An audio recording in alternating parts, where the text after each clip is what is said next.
വിവരങ്ങൾ നൽകിയത്. ആഗോള നിക്ഷേപക ഉച്ചകോടിയിൽ കേരളത്തിന് 3 ലക്ഷം കോടിയുടെ പദ്ധതികൾ പ്രഖ്യാപിച്ച കേന്ദ്ര സർക്കാർ.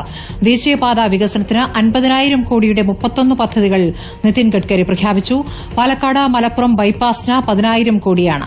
തിരുവനന്തപുരം ഔട്ടർ റോഡിന് 5,000 കോടിയും അങ്കമാലി ബൈപ്പാസിന് 6,500 കോടിയും പ്രഖ്യാപിച്ചു. വിവരങ്ങളുമായി അർജുൻ മട്ടന്നൂർ. അർജുൻ, വലിയ പ്രഖ്യാപനങ്ങളാണ് കേന്ദ്ര സർക്കാർ ഇപ്പോൾ കേരളത്തിന് വേണ്ടി നൽകിയിരിക്കുന്നത്. എത്ര തുകയാണ്, എത്ര പദ്ധതികളാണ്?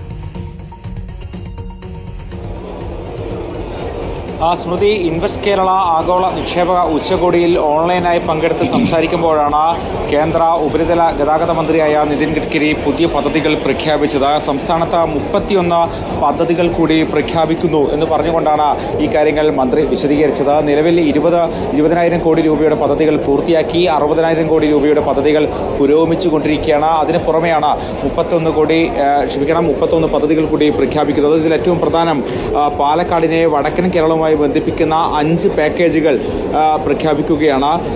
പാലക്കാട് മലപ്പുറം ദേശീയപാത 4 വരിയാക്കാൻ വേണ്ടി 10,840 കോടി രൂപ ചെലവഴിക്കും. 120 കിലോമീറ്ററാണ് ദൂരം. ഇതടക്കം 5 പാക്കേജുകൾ അതിന്റെ തുടങ്ങാൻ പോവുകയാണ് എന്നും മന്ത്രി പറഞ്ഞിട്ടുണ്ട്.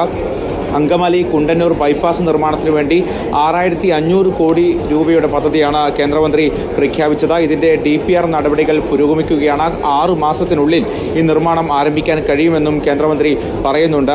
അതോടൊപ്പം തന്നെ തിരുവനന്തപുരം ഔട്ടർ റിംഗ് റോഡ് പദ്ധതിക്ക് വേണ്ടി 5,000 കോടി രൂപയാണ് പ്രഖ്യാപിച്ചത്. പദ്ധതിയുടെ ഭാഗമായി 62.7 കിലോമീറ്റർ ദൂരമാണ് വികസിപ്പിക്കുക. ഈ പദ്ധതി 5 മാസത്തിനുള്ളിൽ തുടങ്ങാൻ കഴിയുമെന്നും മന്ത്രി പറയുന്നുണ്ട്. എന്തായാലും എല്ലാവിധ പിന്തുണയും ഈ കേരളത്തിന്റെ നിക്ഷേപക സൗഹൃദമാക്കാൻ വേണ്ടിയുള്ള വികസന പദ്ധതികൾക്ക് വേണ്ടി ഉണ്ടാകും എന്ന് പറഞ്ഞുകൊണ്ടാണ് കേന്ദ്ര ഉപരിതല ഗതാഗത മന്ത്രിയായ നിതിൻ ഗഡ്കരി ഇത്തരം പദ്ധതികൾ പ്രഖ്യാപിച്ചത്. എന്തായാലും വലിയ പ്രതീക്ഷയാണ് ഇതുമായി ബന്ധപ്പെട്ട കേരളത്തിനും ഉള്ളത്. സ്മൃതി.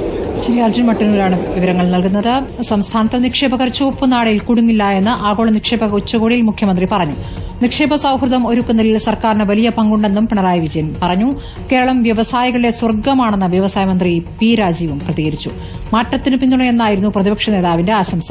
സംഗമത്തിൽ വിദേശ രാജ്യങ്ങളിൽ നിന്നടക്കം 3,000-ഓളം സംരംഭകരാണ് പങ്കെടുക്കുന്നത്.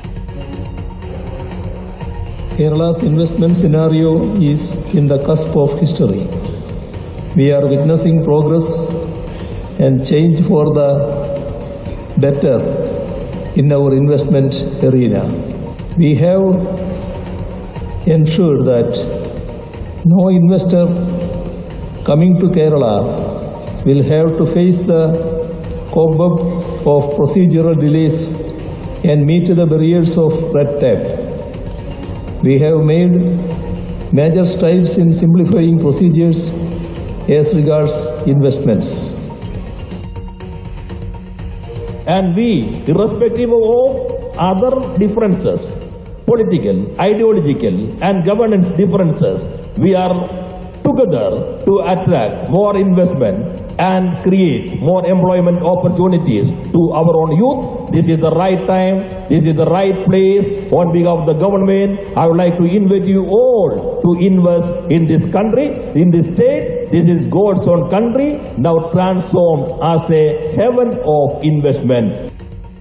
I assure you that regardless of political affiliations, our collective goal is to propel Kerala into a future of economic prosperity and industrial excellence.